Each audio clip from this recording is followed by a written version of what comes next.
দক্ষিণেশ্বরে আজ পালিত হয় অষ্টম বার্ষিক জনঔষধি উৎসব। দক্ষিণেশ্বর মেট্রো পরিসর থেকে লোকমাতা রানী রাসমণি স্কাইওয়াক পর্যন্ত প্রদক্ষিণ করা হয়। পিএমবিআই কলকাতার আধিকারিক শুভঙ্কর মণ্ডল জানান, সাধারণ মানুষের কাছে জনঔষধি সম্পর্কে বার্তা পৌঁছে দিতেই এই আয়োজন।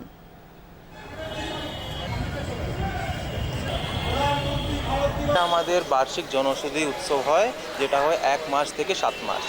তো এটা আজকে আমাদের সিক্সথ ডে আমাদের হচ্ছে এখানে জনৌষধি পদযাত্রা। এখানে আমরা জনৌষধি অথবা জেনারিক মেডিসিনকে অ্যাওয়্যার করার জন্য আমাদের রানী রাসমণি স্কাইওয়াকে একটা পদযাত্রা করছি। জনৌষধি ওষুধ একদম জেনুইন, একদম সেফ, বিকজ আমাদের একটাও ওষুধ যেটা প্রকিওর হয় উইদাউট অ্যানিভিয়াল টেস্ট, ওটা আমাদের মার্কেটে বেরোবে না। আপনার নিশ্চিন্ত হয়ে জনঔষধি খান, আপনাদের কোনো চিন্তার ব্যাপার নেই। এটার যা কাজ হবে ব্র্যান্ডেডের কাজ, একই কাজ, কেন কি অন্তত যে ওষুধ হচ্ছে, যে বেসিক সল্ট হচ্ছে, ওটা একই।